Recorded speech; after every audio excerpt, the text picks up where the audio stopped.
So let's do some introductions, starting with to my right, Chuck. You want to? Hi, my name is Chuck Childers. I've been LARPing for nearly 18 years.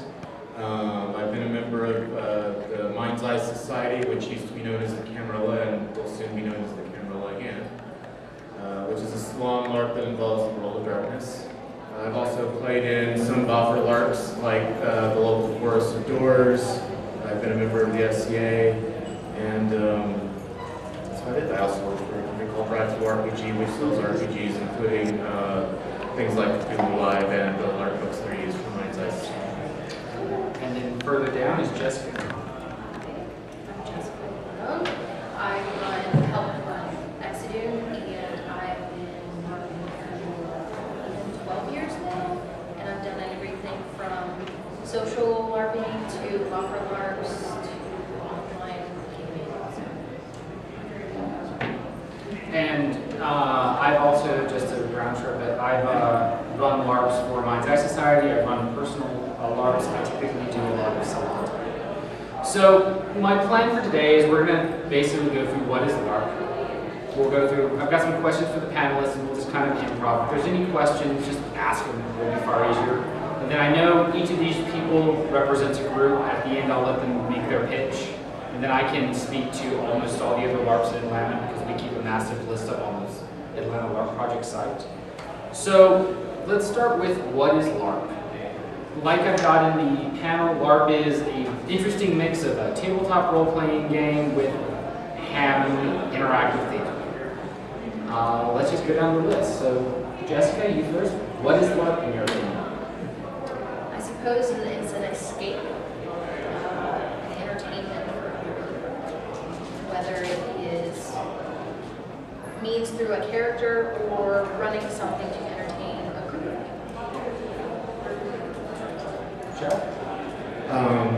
For me, LARP is a representation where the role-playing aspect of it either comes through the setting or the character, where you're playing someone who's not yourself, or you're playing a setting that isn't the one that's around you, but actively interacting with it in order to pursue goals, and that brings up the game aspect. And for me, it's a more immersive tabletop experience.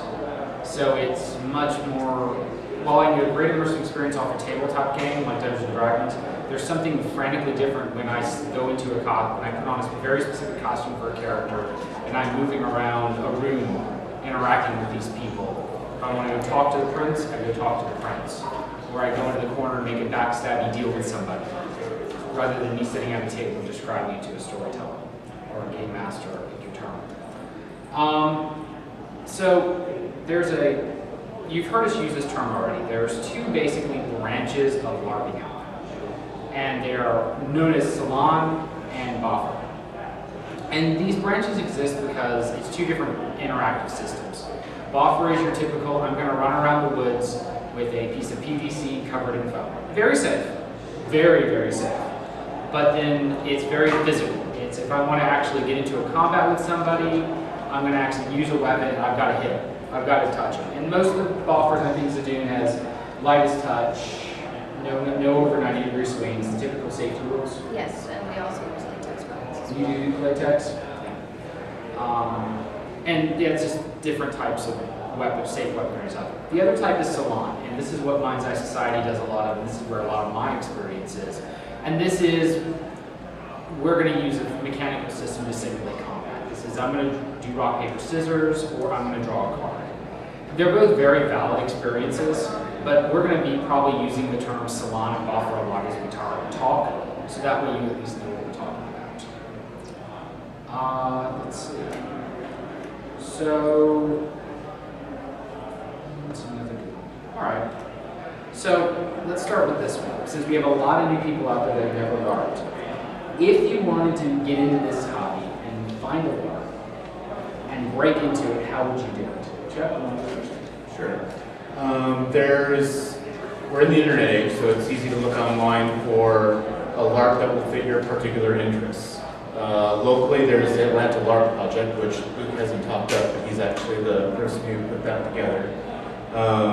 which is a repository where all the local LARPs have given them the information on when they're having games, what type of games they have, and their contact information. So you can go to that site and say, I want to find a fantasy boffer LARP that's near my neck of the woods, maybe Appworth or Kennesaw or something, and hopefully you'll be able to find something. Atlanta's got a pretty rich LARP background, so there are a lot of options out there. And it all depends on what genre you like, whether you want the physical activity of a boffer LARP or you want something that's more sedentary, like a salon LARP. Once you've made those decisions, just go online to the Atlanta LARP project, or you can just do general searches to find the LARP that you want. So let me continue the question to Jessica. So we found that someone has found a LARP they want to play. They have contacted the game staff and they've said, okay, come on, show up. They get there, they're in front of a bunch of people that they've never met before, using these very strange rules they've probably never heard of. In your opinion, what's the best way the little things they can do to break into the game and make their first game an amazing success? Well, I think after contacting staff, it's really a conversation between that person and staff to determine what they want to do and what their goals are as their character. If you've never LARPed before, my first experience, I think I went in and I said, I want to just play a healer. And from there, it's developed over time, and I played that character for about 9 years. And at the end of it, it was a healer that was on the edge of her necromancy instead because she hated it. So you have one goal that you want to do, and then by communicating with staff, they should be able to kind of nudge you in the correct direction.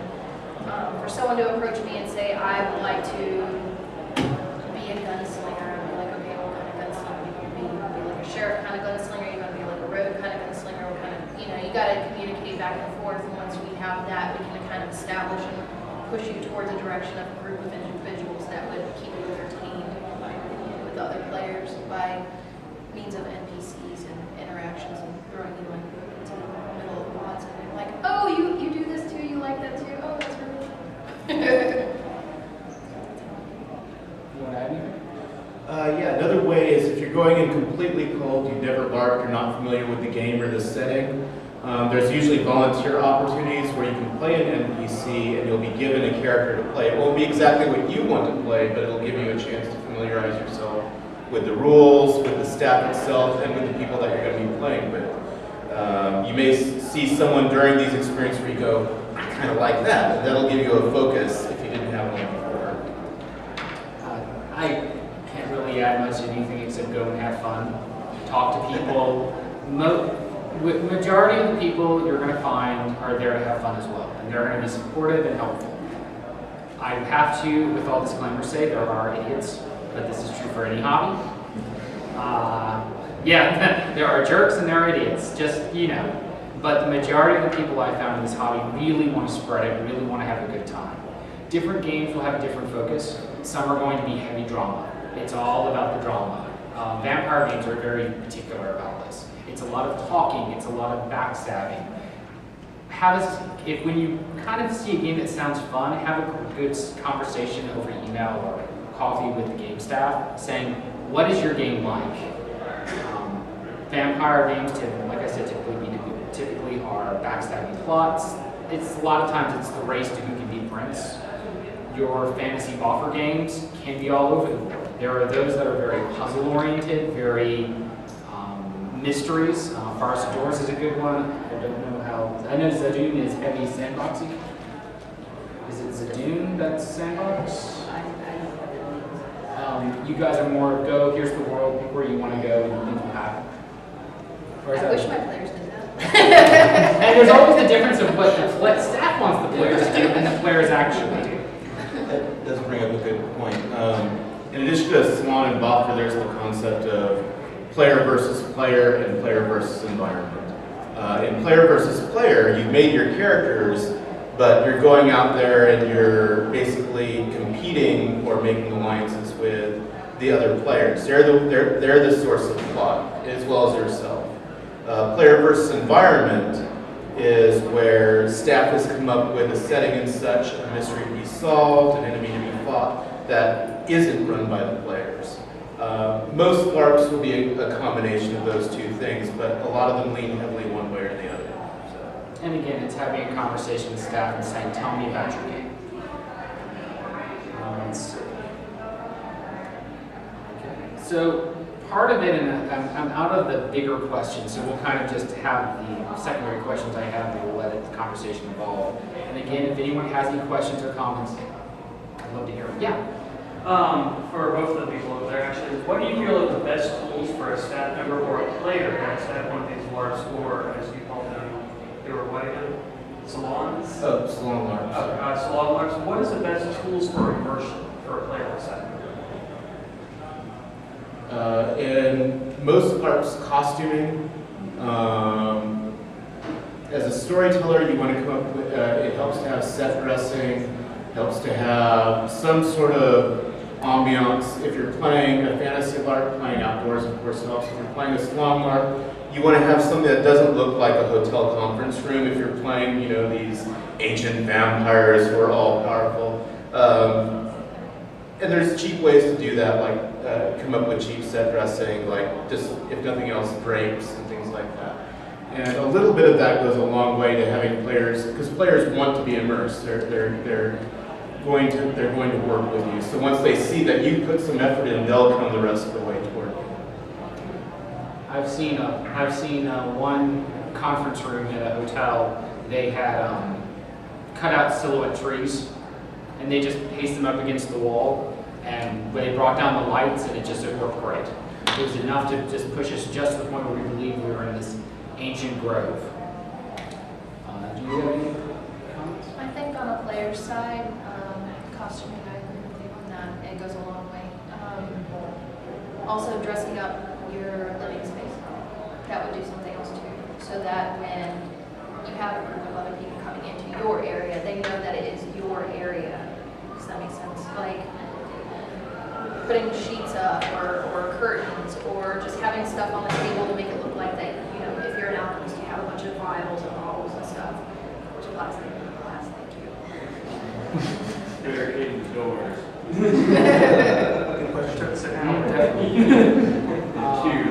So, part of it, and this is how you'll find out a lot about a LARP, you'll go to a LARPer and say, so tell me about your experiences, and they'll come out with these war stories. And you'll learn a lot from these war stories, and you'll hear a lot about the game. So the next questions are kind of break into war stories. So we'll start with Jessica this time. How did you get into LARP? And that chuckle always makes it more entertaining too. How I got into LARP? Well, let's see. I made a group of friends in high school. I moved down from St. Louis to Georgia, and then I started high school. So as rough as that was, I had to make a whole new group of friends. Well, I fell into this group, and they started talking about this game, and it was called Solar. Solar this, Solar that. And I was like, I don't know what you're talking about. Stop talking about that. Why don't you talk about something else? Let's talk about this. No, we don't want to talk about that. We want to talk about this Solar thing. Well, I got sick of it, and I was like, and they're like, well, why don't you come to DragonCon? And they have a booth there showing a video, and it kind of promotes the game. It shows kind of like playing, like the players in the environment. You can see what it's like. And if you have any questions, you can ask the staff. Okay, cool. I don't know what DragonCon is. So I ended up at DragonCon, and being from St. Louis, which is actually smaller than Atlanta is, I'm like, oh God, this is a giant city. So looking around and everything, I was kind of really freaked out because there's a lot of people. So we ended up getting down there, I'm watching the video, and I was like, yeah, that looks kind of cool. And they're like, well, the game's next weekend, you want to go? Well, I didn't commit to anything, right? I got babysit, so I go. Well, eventually I ended up going because I was just so tired of hearing them talk about it. I just wanted to know what the heck they were talking about so much. And it's not like I haven't gamed before. I would play Vampire or D&D. I've done 2nd, 3rd, 3.5 at that point. So I've tried all these different genres of gaming, and so I was like, well, I guess it's just a different type of gaming for me to try out. And then from there, I was like, ooh. So I kind of got sucked into it at that point.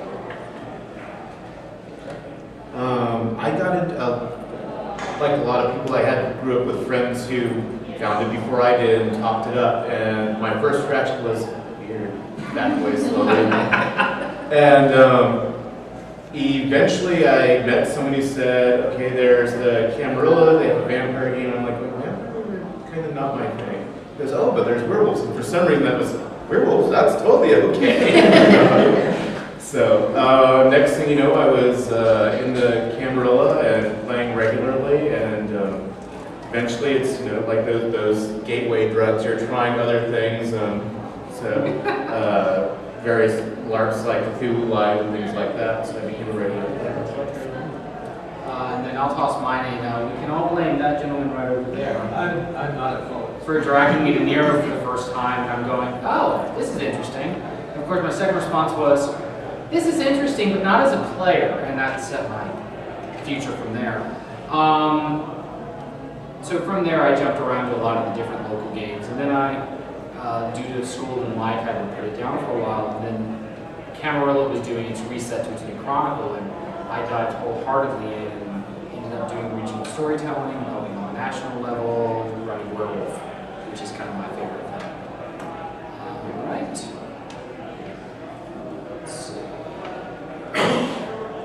So let's go to, unless anyone's got a question. So moving on, Chuck, we'll start you. Strangest moment running or playing? Okay, most of them. That can be said in public and is being recorded.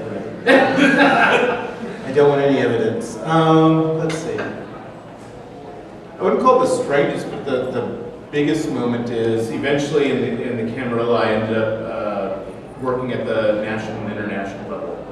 And I got the chance to work with running games for hundreds of people.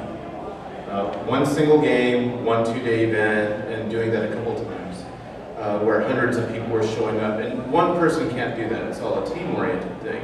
So you want a very good team. And you don't want a situation where 3 of them end up sick, and one just doesn't show up. And then the software goes away and you don't even have your game notes anymore. So luckily I was able to find volunteers for the game and put it together overnight with no sleep and run it on no sleep. So things like that. You need to think very fast on the fly if it ever comes down. Which story would you like to hear about? The person in the closet? Or would you like to hear about the person in the closet? Okay, so running a game, we had finagled a player, and her back history was kind of blurred, and she couldn't remember, which are my favorites. The player comes up and says, I don't remember my past.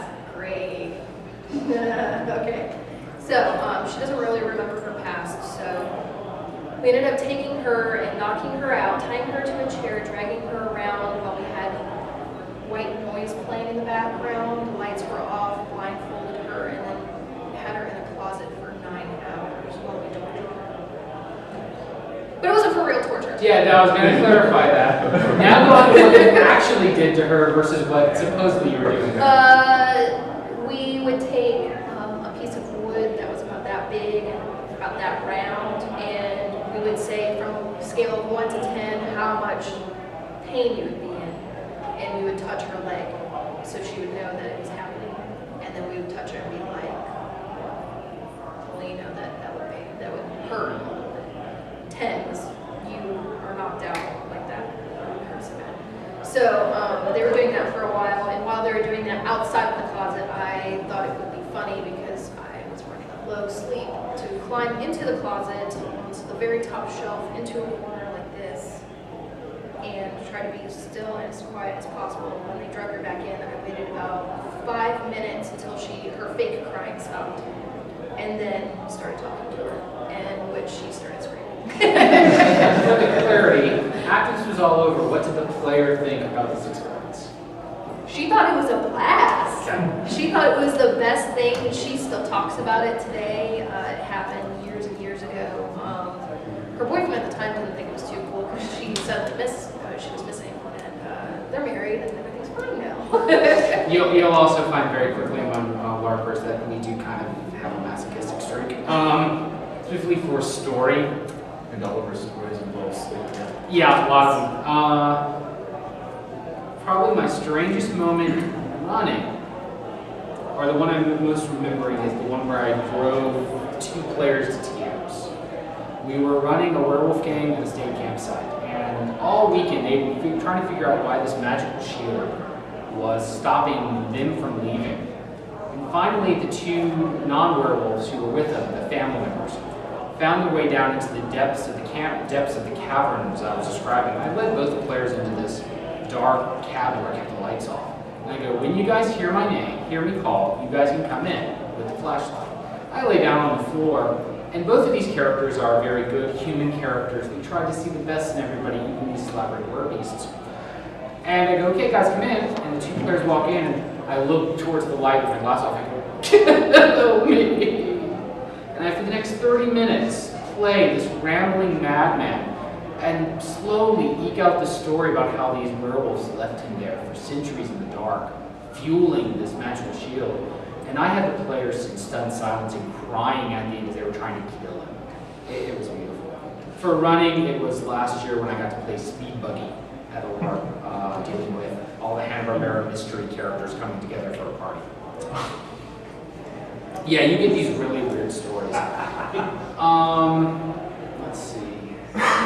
Well, I think I'm through my prepared questions, so anything you guys can think of? Just that LARP is going to give you usually going to give you a very good experience if you find the right people in the right game.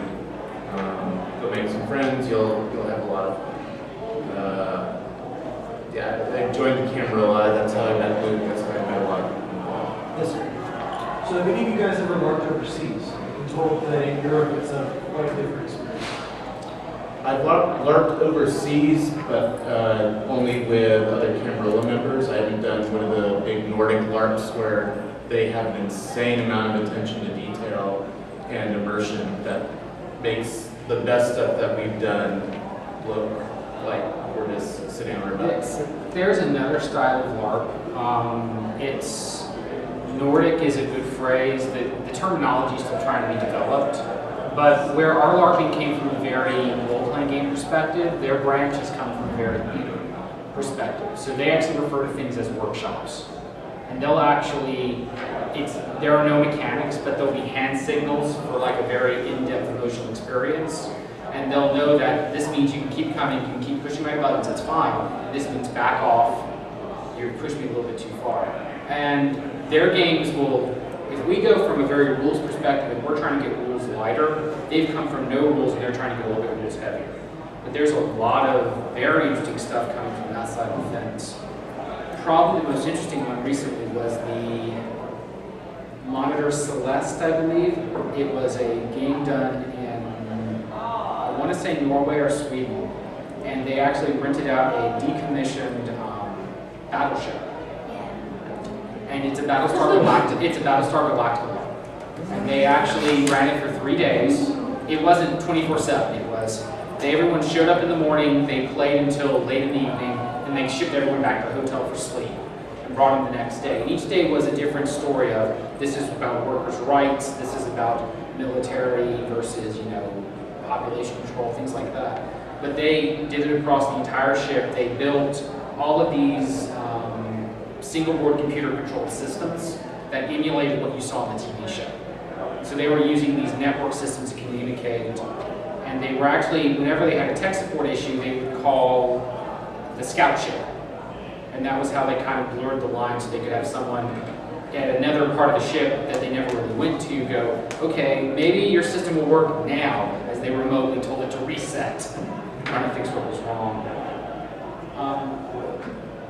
But yeah, there's a lot of neat stuff coming from that fence. The catch is, some people find it a little bit too immersive. I like to personally play heroic because it's things I can't do in real life. That style really wants to push the, no, we're going to experience you have cancer now, and you have 5 minutes left to let it go. And it's a valid way to LARP. It brings out these very deep emotions, but for some people it's a little bit too much. one comment I want to add to him before I get your question, Brian. Don't just give up with one LARP. If you go to a LARP and you don't have a good time, don't give up there. Because it could be that night, it could be the staff had a bad night, that happens too. It's up to you if you go back to that LARP, but try another. Or if you think, I had a decent time, but it just wasn't right, give it 1 or 2 more times. Because a LARP, some nights a LARP won't work. Just something in the air, the players aren't synced, the staff aren't synced, and just it's not working. And there are other times where the LARP is beautiful. It's like the runaway train that you can't keep up with. Brian? Yes. What organizations would you suggest to those trying to get into LARPing for their first time? That is newbie friendly to where they just jump right in and give it a try. First big question, what are you looking for? Let's go for sci-fi. Sci-fi wise, we really have sci-fi as in hard sci-fi, fantasy sci-fi, or steampunk? Star Trek. Hard sci-fi. There really isn't any. The closest you got, yeah. Sorry, we actually do have a sci-fi Star Trek style LARP in Georgia. It's called Eclipse. Yeah, I was going to bring up Eclipse. Oh. Eclipse is probably the closest we have, but Eclipse is, I wouldn't call Eclipse hard sci-fi. I would say it's space opera sci-fi. It's space opera magic. Yeah, it's space opera magic. It's a good game. They've got really good staff, but it is not what I would call a true hard sci-fi game. I don't think we have any locals. Now, if there's some people that are really wanting to do it, I'd love to talk to them and do the Leslie Lamb LARP project, and I would put full support behind that happening. I would love to see it. It also depends on what your definition of hard sci-fi is. My definition is like Bernard Manage, David Graham, Isaac Asimov. But if space, a lot of people consider space opera to be hard sci-fi, so if that's what you're looking for, Eclipse is a good choice. Okay. And they use Nerf weapons. I know for steampunk, Zadoon is a good option. Yes, I've tried, I think there's 3 steampunk LARPs in Georgia now. Air Maelstrom. I've tried Air, I'm not sure if they're still running, they were going to move it to Amazon instead. Last time I talked to them, and that was a year ago. They're set for DragonCon. And then, Heroic, I guess. What was the other one? Well, we were the first,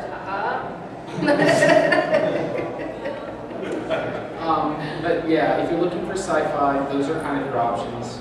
If you're looking for more traditional fantasy, Nero, Solar.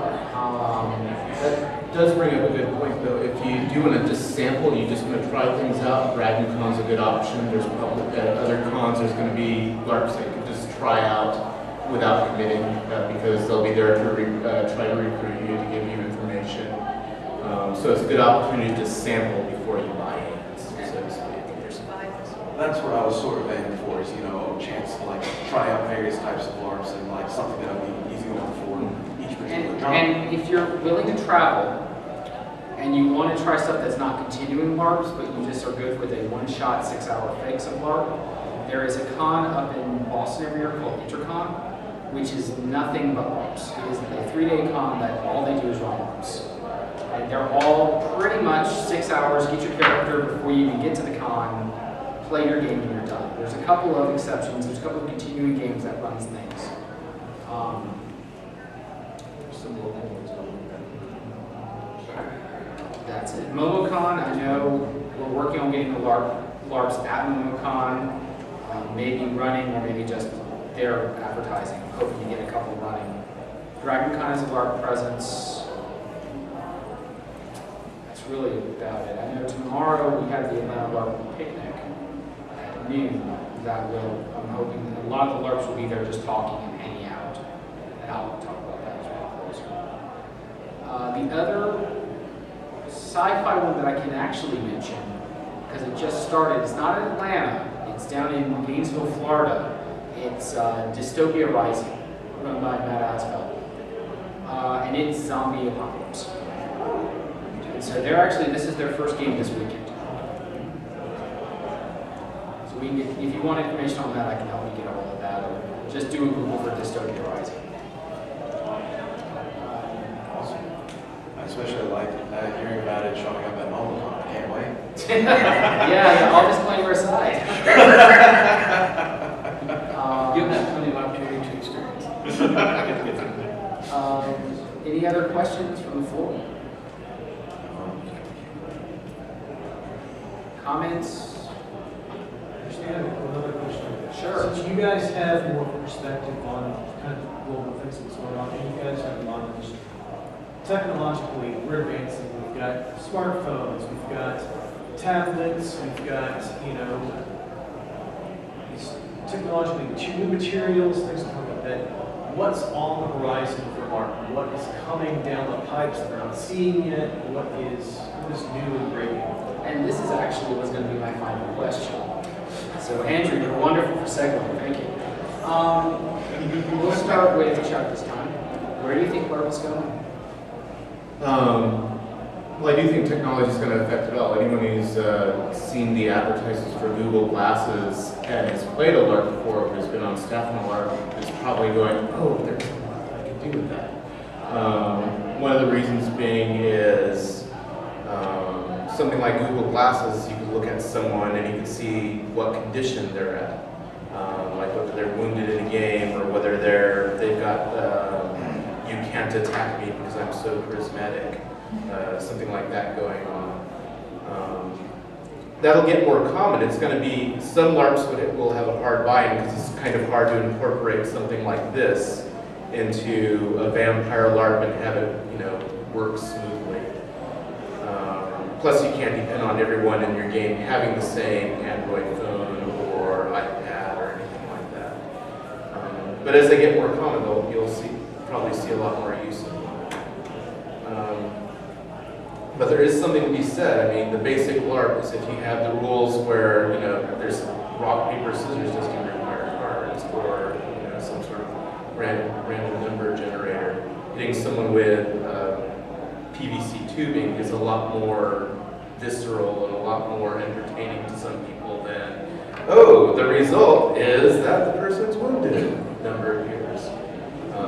So it'll happen in steps and stages, and different people adopt it to different ways. And I'm sure 5 years from now, there may be a very high-tech LARP. You may see more Star Trek-style LARPs because everybody has the little clipboards that all the red shirts and lieutenants are carrying around. But there's going to be people who like their old school, just like there's people nowadays who play old, white box D&D as opposed to Pathfinder. So, new types of edition wars. Yes.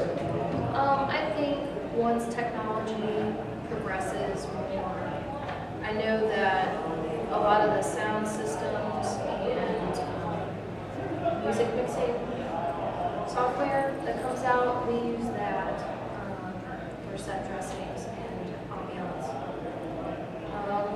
I guess for backgrounds, we could probably use a projector. Projectors are easier to come by now and cheaper than they were. That's the only thing I can use technology for, at least in my setting, is for staff for background immersion.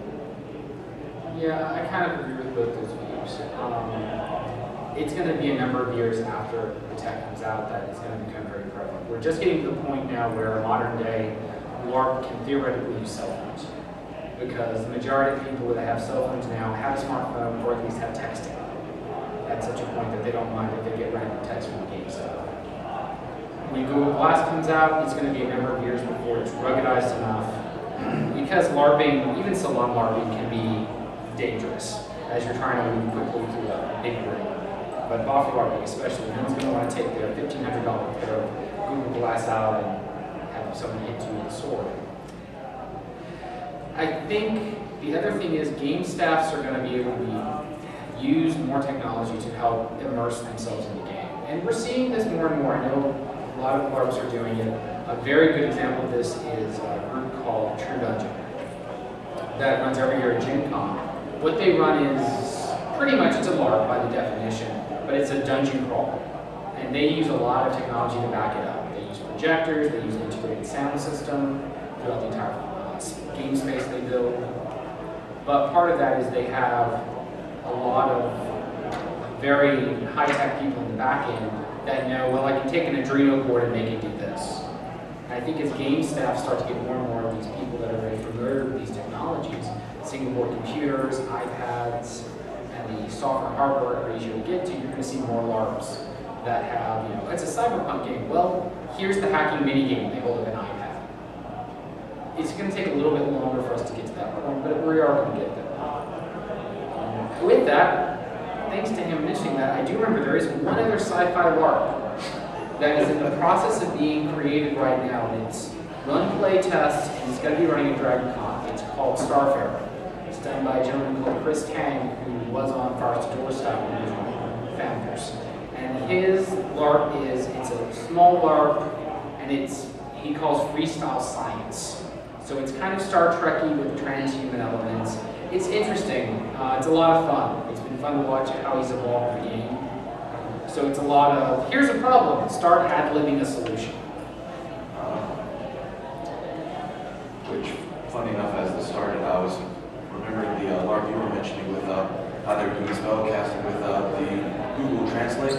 You have to say the word in like a different language, and if it pops out right, Yeah. you actually did it right. There's an indie RPG with that system, yeah.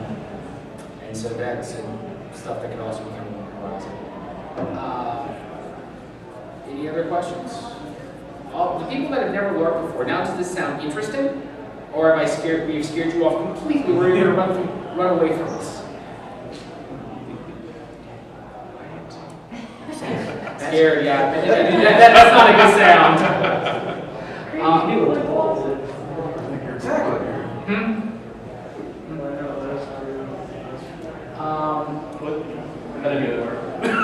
So, I promised each of the LARPs they'd have their time to do a quick pitch, so let's see, I think I went Chuck first last time, so Jessica. Like I mentioned before, Exodus is a steampunk gaslight LARP.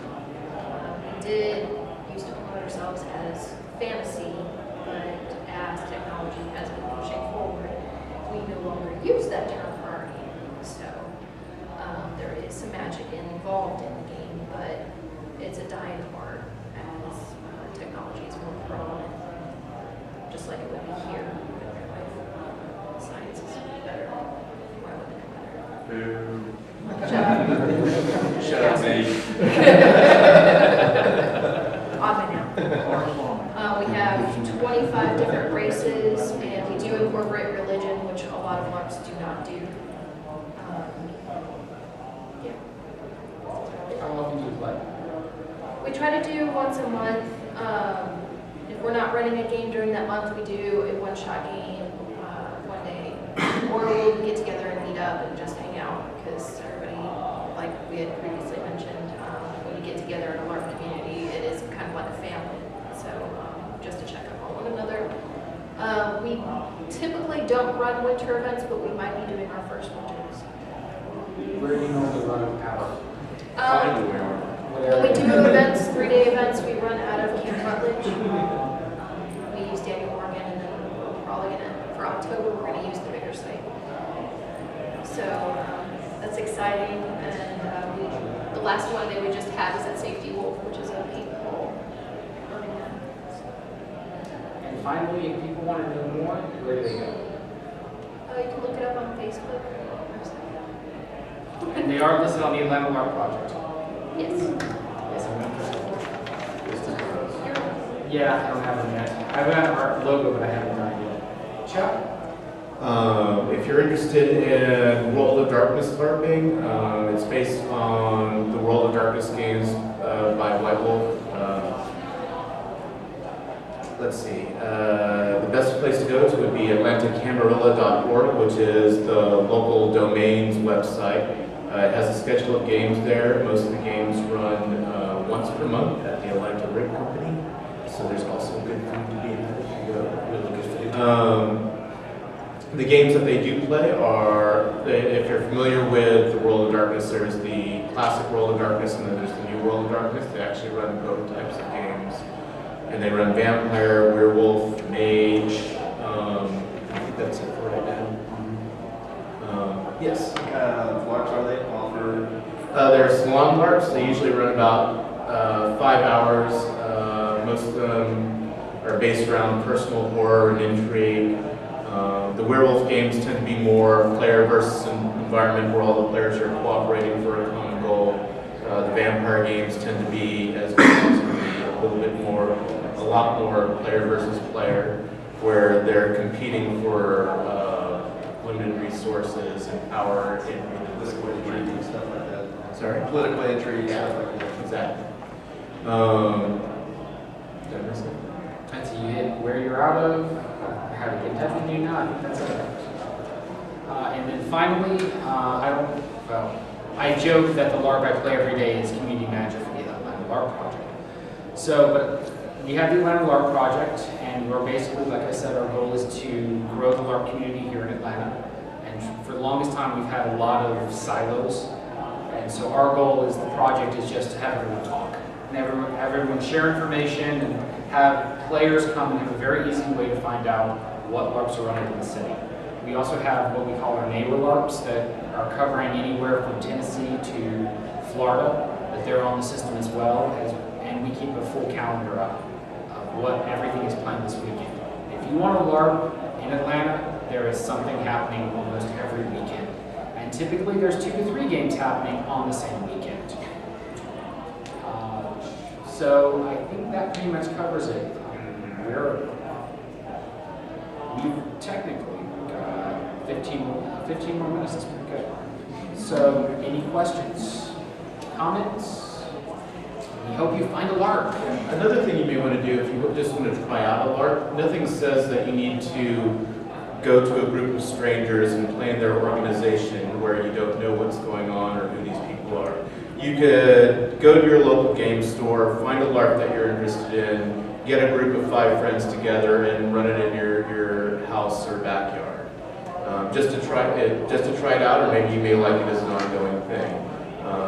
And then if you find you do like that particular game, you can see if there's larger organizations with more resources out there that can help you out and you can help them out.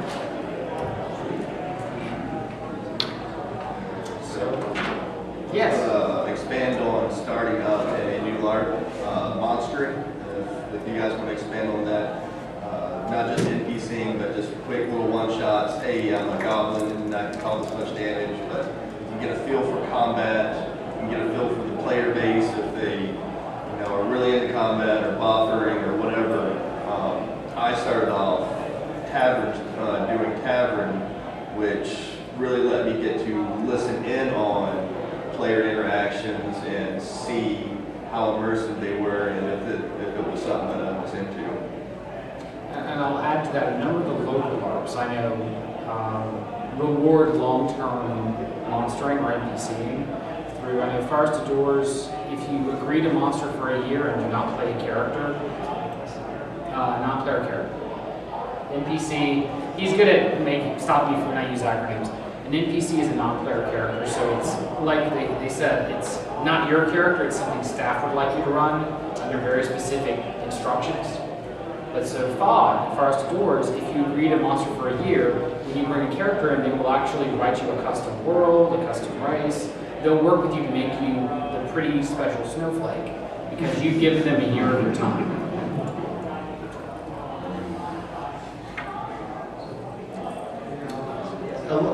There are a lot of volunteering not only helps the LARP that you're in, it gives you a chance to be in a safe place while you're learning the people and the rules and the setting.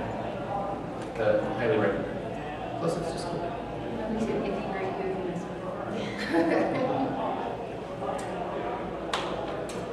I think that pretty much covers it. Thank you all so much for coming, and I hope we haven't scared off the new LARPers.